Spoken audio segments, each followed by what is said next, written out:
Comfort yourself.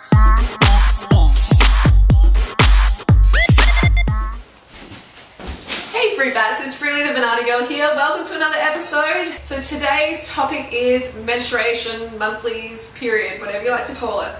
So I think I have a lot of experience on this because I've had my period on a SAD diet, on a raw vegan diet, on a vegan diet, and I also lost my period on a raw vegan diet.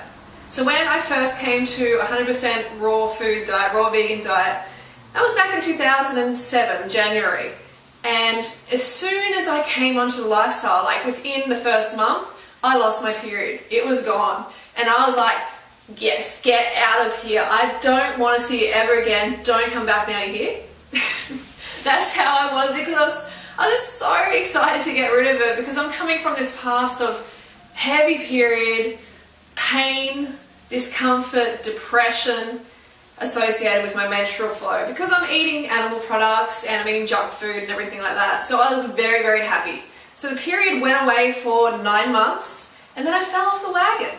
Fell off the wagon back into high-fat vegan food, and my period came back. So was it that brought my period back? Well, it's hard to say, because at the same time, I actually got with Freelee and Durianrider. And that can also affect your hormonal levels a lot. So I'm not 100% sure why it came back, but it came back, and I went back onto 100% raw vegan, and it came back lightly. So initially it was heavy from the high fat, and then it went light.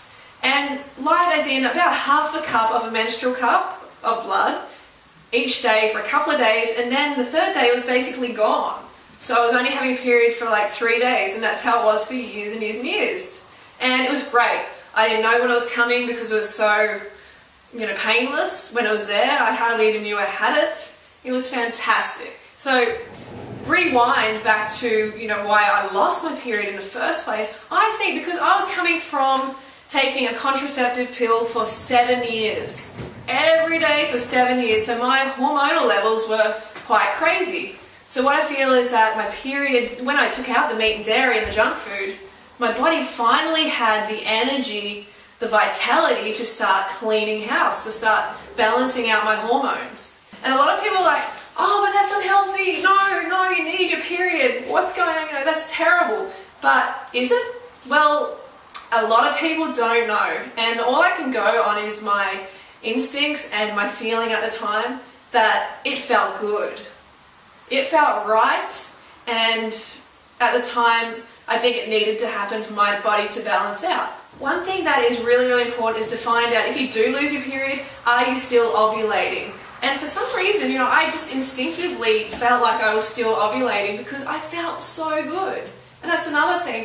If it's so unhealthy to, for me to go through that period of not having my period, then why did I feel so amazing? Why was everything starting to look amazing? My skin, my hair, everything was starting to really, really balance out. So is it healthy long term to not have a period?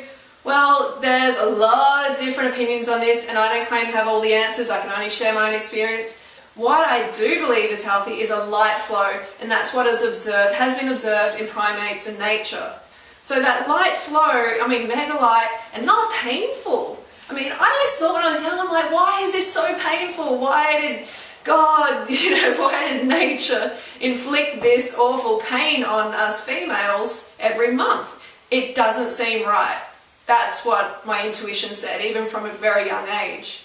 And I still believe that largely menstruation is toxicity leaving the body. So a lot of people are having a lot of women are having heavy periods, and painful periods, because they have a toxic body, or they have a toxic diet, and the body's trying to eliminate that toxicity, get it out.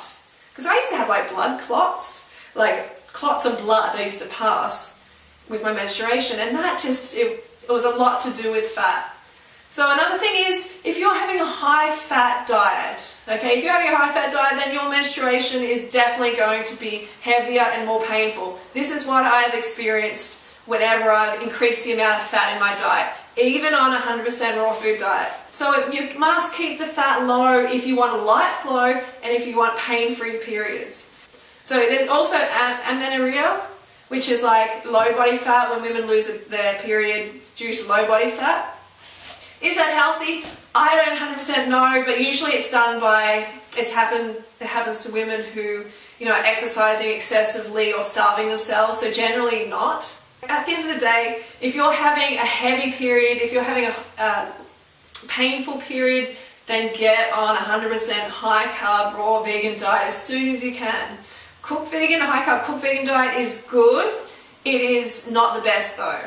But 100% high carb, low fat raw vegan is the best. It is amazing. So give it a go, ladies. If you've got any comments below, I'm trying to keep this kind of short. You know, I could talk for a long time on it, and maybe I'll do a part 2. But if you've got any comments, leave them in the comments below and I'll try and answer them.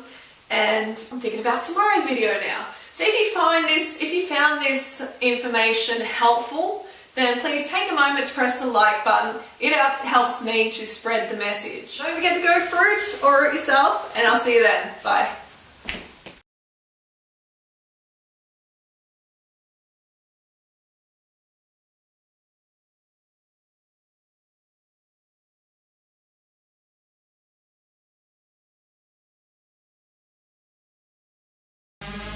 Banana Girl.